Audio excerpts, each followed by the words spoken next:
What's happening, guys? Today we're going to go over yet another common issue on the 5.4 liter 3-valve engines and just how to diagnose it quickly and effectively. Now the concern we're going to go over today is where you're driving along, everything's just fine, no check engine light, thing runs great, no problems. You get to a stop sign, stoplight, and it just starts shaking violently. The whole truck is just shaking, the idle goes really low, it's just misfiring like crazy. You take off from that stoplight or stop sign and everything's just fine again until you get to the next stop sign.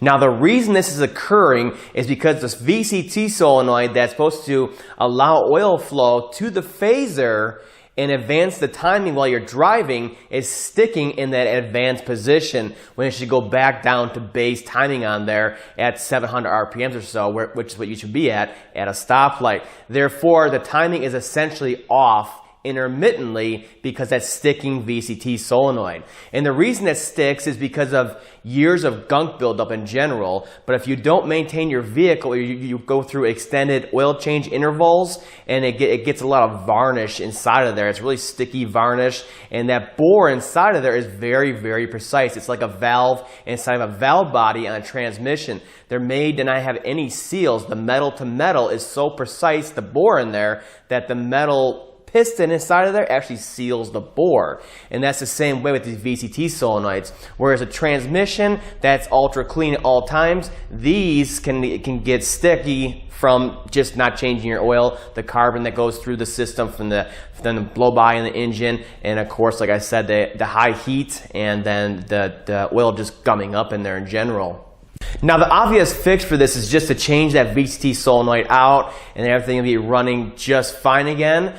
But the problem is, if your system is fully varnished up in there, you're going to need to either use an oil cleaner system in there, like from the dealer, that'll actually break that down and get most of it out. Like BG has some good products for that will clean the system up. And I would do all that before you actually change the solenoid out, get it as clean as possible, and then use a high quality oil that has all these detergents in it, like the Pennzoil oil, the Ultra Platinum and the Platinum. Those are the best oils, not only because of all the detergents in them, but because of the molecules being all the same size, even more close in size than even, let's say, fully synthetic oil made from Dyno oil. This stuff's made from natural gas.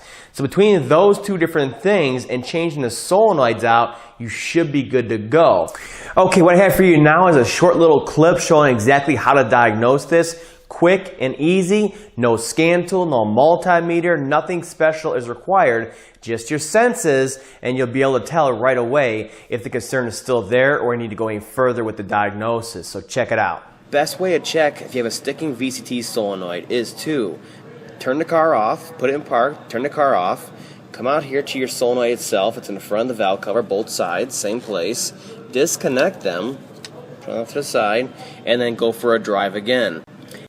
Now, if you go for a road test with these VCT solenoids disconnected, you're going to lack power, of course, but you're going to be able to take a drive, go to the higher RPMs, the higher speeds, and then come back down to an idle at a stoplight or whatever, and the engine's going to run just fine. Perfect idle. It won't be running rough or dying out. That's how you know that your solenoid is sticking, when it's being activated and plugged in. Now also, if you go for that drive with these disconnected and everything's fine, you also ruled out the phaser itself from being stuck in an over advanced position. Now on occasion I've had a few that the solenoids were sticking so bad, even turn the key off, the solenoid in there would still be stuck. So I start the car, it'd be running horrible, right? These two pins right here, I put battery voltage to them momentarily, give it a full 12 volts, shock it, and the solenoid will fix itself and the bore in there. And all of a sudden, you're running rough, you shock it with that 12 volts, and all of a sudden the engine, you're running rough, and it'll smooth out. These are all good tests, quick tests that you can do, and good indications that the solenoid's sticking. Now this usually happens on higher mileage vehicles. This one has 100,000 miles on it, and ones that aren't maintained too well, they get varnished up in there, and it's all pretty precise inside of there, so they're going to stick eventually if the engine's not maintained with oil changes and all that.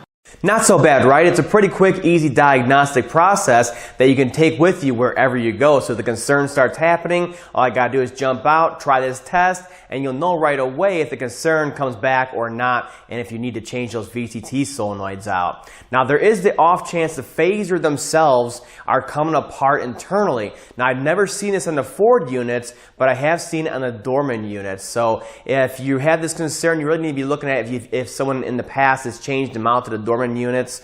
But also there usually is a noise associated with that them coming apart internally. You hear like the knocking noise, a rattle type noise, and of course now you're going to have timing type issues also. The one other thing to check if you have this kind of concern, any kind of concern with the VCT system, is the oil pressure at a hot idle. It should be 15 psi or higher. We used to have the spec of 25 psi or higher, but Ford recently changed it, dropped it down to 15 psi. And from experience, I've seen systems run 13 to 18 psi, somewhere in that range, and the VCT system did work just fine.